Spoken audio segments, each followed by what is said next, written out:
It's the 25th of November 2025, and Prince, Bonnie and I are just ascending Dunnerholme Mount. It's a beautiful winter's afternoon.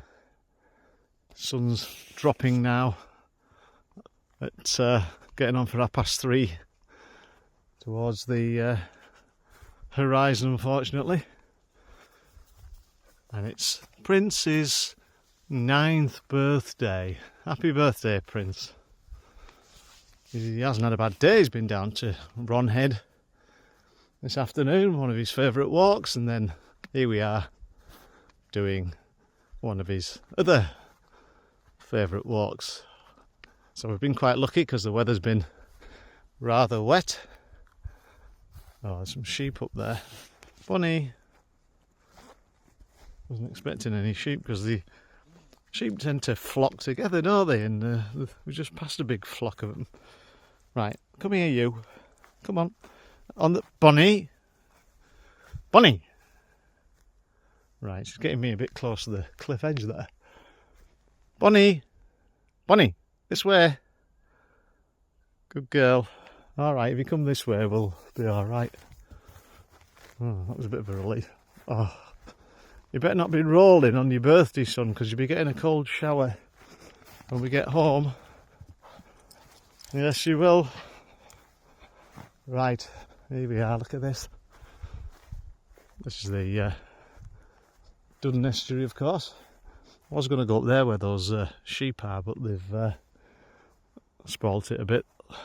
So we just have to enjoy the view from a lower vantage point. However, as you can see, the mountains of the Lake District are all clear as well today.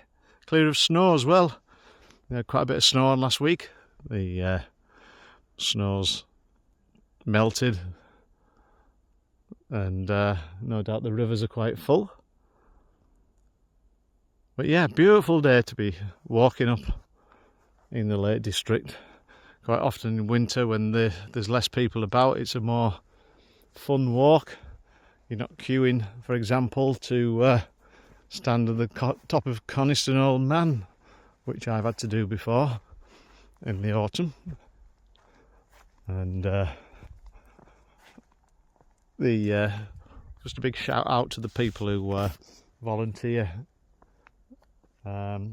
rebuilding the paths in the Lake District. They get helicopters bringing in massive rocks, and then the volunteers position them in areas of high foot traffic.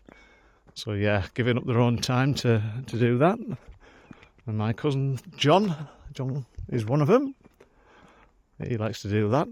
Very handy bloke, John. Good at building stuff, so it's right up his street. Somebody else has climbed the mountain and heading past the sheep to get the best possible vantage. Don't blame him at all.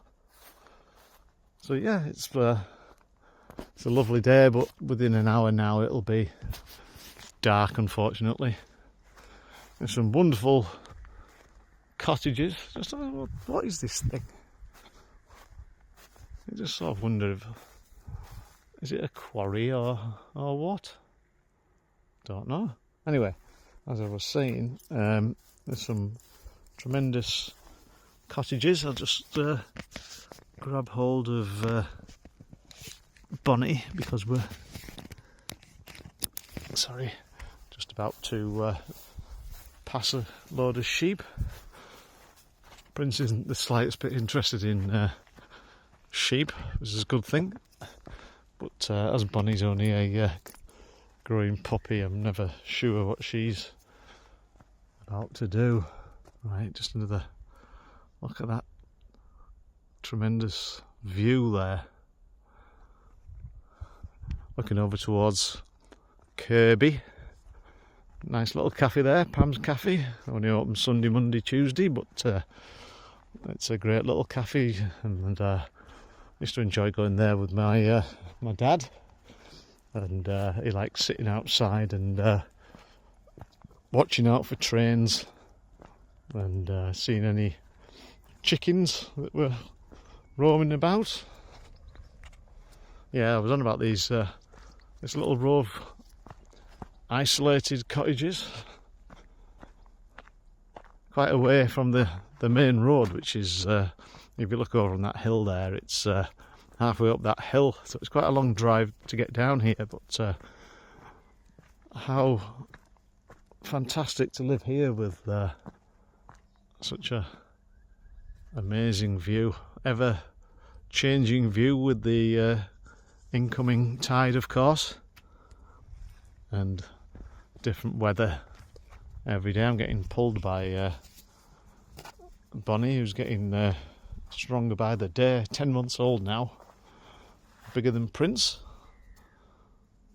and she's getting quite a powerful little dog, not so little anymore. Yeah, the sheep are keeping their eye on us. Here we are on the now crossing the Dunnerholme golf course, 10 holes, of course. Talked about that before.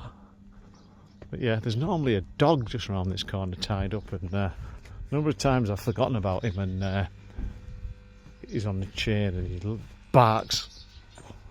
Oh yeah, oh there you go. Yeah, he just barks when you least expect it. Yeah, there's the other side of the cottages. Tremendous. It could be in the Highlands of Scotland.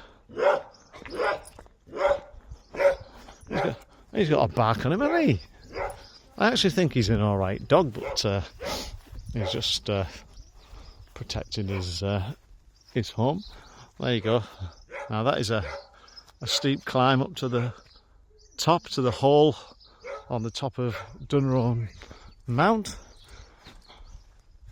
I'll say it again, it's Britain's only 10-hole golf course. You play the this Mount hole just the once, so you just play 8 holes on the second revolution of the course, and obviously it's not an easy hole, that. It takes a bit of a knock from that back tee there. There's a seat there. Yeah, so from that back tee up there, quite a hit. Just turning round because I'm getting spun round by puppykins here. Right, I'm going to let you off now. You better behave. Right, go on then. Bounds after Prince. Which is the epitome of the word bound. And mentioned that she's quite a good long jumper. Possibly the dog beaman of the canine world. Older people might get that reference. Shall I explain it? I don't know. Kind of spoils it, doesn't it? But yeah, the air here isn't as rarefied as Mexico City in 1968 when the Summer Games of the Olympiad were held in Mexico, and Bob Beamon, the American long jumper, produced the most sensational jump in the history of the sport, and a record that stood for, I think, over about 30 years. And can anybody remember the name of the guy who beat Bob Beamon's record? Give you a second or two. Yeah, I'm thinking it's Mike Powell. I think he's called Mike Powell, also from the United States. They tend to produce great sprinters in America and great long jumpers.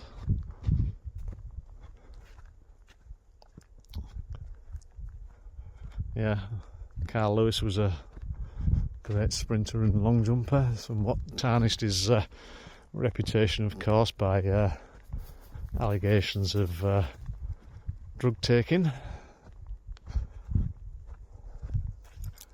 But yeah, some great sprinters and long jumpers in the United States. Right, as you can see, the sun's dropping down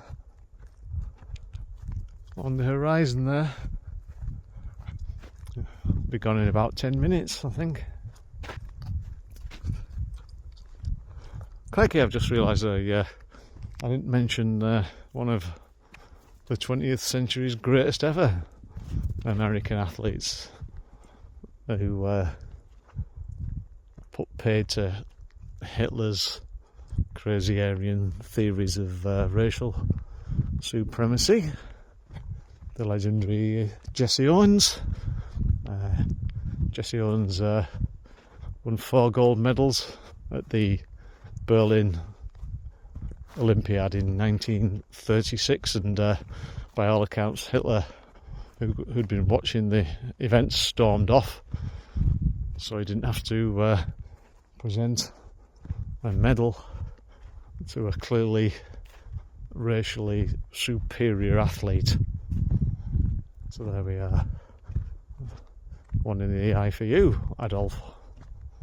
There's interestingly, there's a bloke in southwest Africa, and a friend of mine sent me the link. He's actually called Adolf Hitler. I can't remember his surname. He's got an African surname, and he said his dad called him Adolf Hitler, 59 years old, and he said, yeah, his dad called him Adolf Hitler, and he said he didn't realise quite who Adolf Hitler was. It's strange that there's somebody in the world who didn't realise who Adolf Hitler was. And that begs the question, doesn't it? Is the name Adolf still used in Germany? Can't be that popular a name anymore, one would think.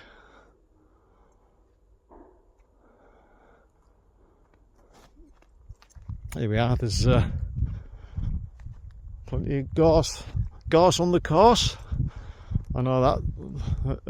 I played a bit of golf at Dunnerholme golf course, and it's very hard not to knock your ball into the gorse if you're as inept as I am. Well, not really inept, I'm just a bit wayward, shall we say, off the tee. So I can hit the ball quite reasonably, I've just no idea where it's going.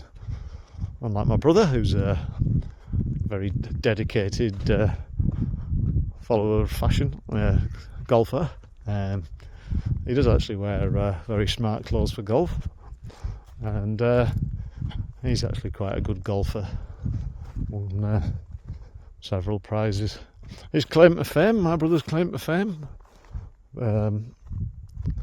he once shook hands with the Louisville Lip Muhammad Ali in Louisville, Kentucky, at the Muhammad Ali Centre there. He was with his friend, and they were just having a tour, and his friend had wandered off, and he came running back, and he said, oh, you gotta come, Muhammad Ali's just round the corner. So my brother went round the corner, and sure enough, there he was. Got to shake hands with him. Then he was in South Africa, and he was playing golf, funnily enough, and teed off on the first hole of this particular golf course, and an old gentleman said, "You're doing that all wrong, mate. You don't want to do it like that." And when my brother thought, "Who the hell's this?" And then when he looked round, it was Gary Player, one of the all-time greats of golf. And Gary gave him a few tips on the tee, and he was this is only 2 years ago, and he said he was still playing, and I said to my brother, did you ask him if he was still doing his 100 press-ups a day? Because famously Gary Player attributes his long life to keeping himself in the utmost physical shape, and he does 100 press-ups a day, and he's always prepared to demonstrate, I believe. So Mr. Trick did my brother, but yeah, he's met Muhammad Ali, Gary Player, and George Best as well. I was there as well. That was in Magaluf in '92. George Best was opening Gary Lineker's bar called Lineker's, would you believe? And what a great bloke George Best was. He was in one of his non-drinking phases then. Wouldn't refuse to drink off everybody, had his soft drinks all night, had his photograph taken with everybody, chatted with everybody, stayed for hours, and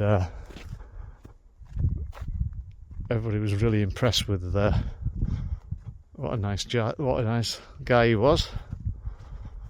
Obviously very sad that he had the illness that he did, alcoholism, and went far too soon, and sadly his playing career as a footballer was very much limited because of his lifestyle, but he did give massive moments of joy, Bonnie, to a lot of people, and actually he was still playing in World Cup qualifiers in 1981 for Northern Ireland, and he could well have gone to the World Cup in '82. Never did play in the World Cup, George Best, and he could have gone because he would have been only 35, younger than Ronaldo and Messi are right now, and they're intending to play,